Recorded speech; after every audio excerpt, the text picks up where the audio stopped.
Get your head out of the clouds, stargazers. Because today we're reviewing Stellar.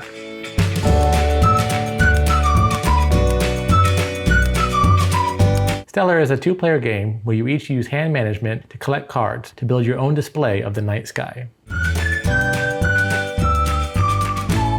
Each player has a telescope that's comprised of 12 spaces that you have to fill up with astronomical objects. Each player also has a row underneath their telescope called the notebook, and whenever you play a card in one section, either the telescope or the notebook, you also have to play it in the other section. The objects that you're trying to collect are broken into 5 categories. You have moons, planets, asteroids, black holes, and interstellar clouds. Each object has its own value that contributes to the score. And the player with the highest score at the end of the game wins.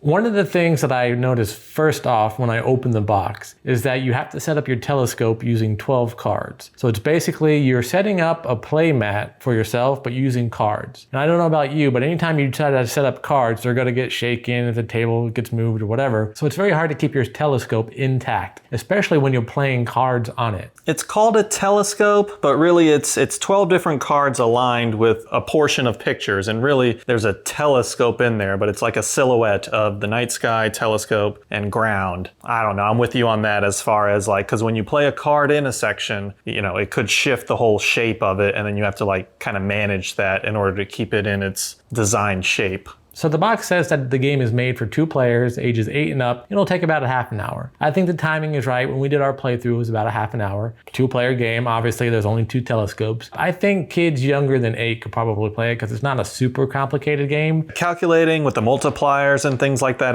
at the end, it may need someone older than 8 or 8 or older to kind of keep track of that, but overall, not that complicated. You can really get this for kids younger to really get them into space. It is a good learning tool for kids to learn about space while playing a game. The artwork is great with the planets, you know, the other objects such as black holes, nebulas, things like that. That really caught my eye, but then below every object there's a fact or just some sort of quote that you can read, and it made it fun to just kind of look at while you're playing.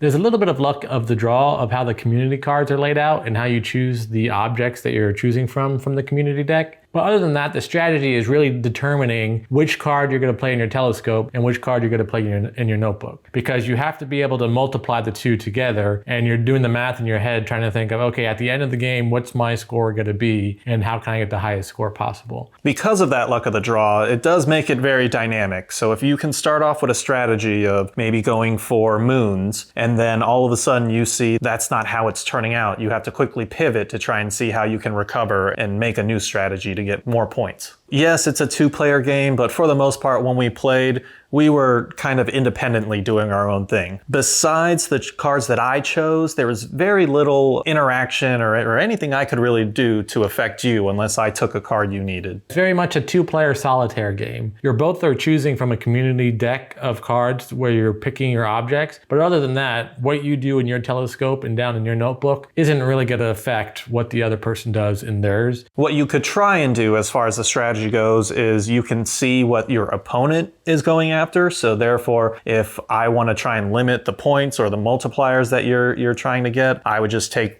the ones that I can see that you're going for over there. The way the game works is each player starts off with a free card that you play in your telescope and in your notebook. So really, you only have 11 moves in the whole game. So you can take a little bit of a defensive strategy trying to take cards away from the other player if you think they're going after them. But at the same time, you waste one of your moves that you have in order to get your highest score as possible as well. Sometimes whenever I see 2-player games, I always think to myself, I can make it more. So is there some way that we could design the game to include other people if for whatever reason we wanted to play with 3 people or 4 people? Well, I mean, if you got more boxes, you could definitely have more people with telescopes. I mean, that's the simple change. Yeah. Overall, I'm going to give Stellar a 6. If it had a mat that you played on instead of the stupid cards that you have to put on and it gets all disorganized, I would have given it a higher value because it is kind of a fun game for 2 players. If it's a small game night with just you and a friend or you and a significant other, then it's a fun game to play with 2 people. For those reasons that you said too, I would probably give it a 5 though. 2-player games, I'm more about the social aspect. So however we can interact more or more people being included, I like those games more. I don't think I would get someone together and then just say, hey, you want to play Stellar? It would just be, if it was there and we just wanted to play a game, okay. And because it was a 2-player game, Teresa and Juliana didn't play. So just our scores for this game. That was our review for Stellar. What'd you think? Have you played it? Let us know your thoughts in the comments below. Is there another game that's similar to it or another 2-player game that might change my mind? Let us know too in the comments. Until then, I'm Kenny. And I'm Lee.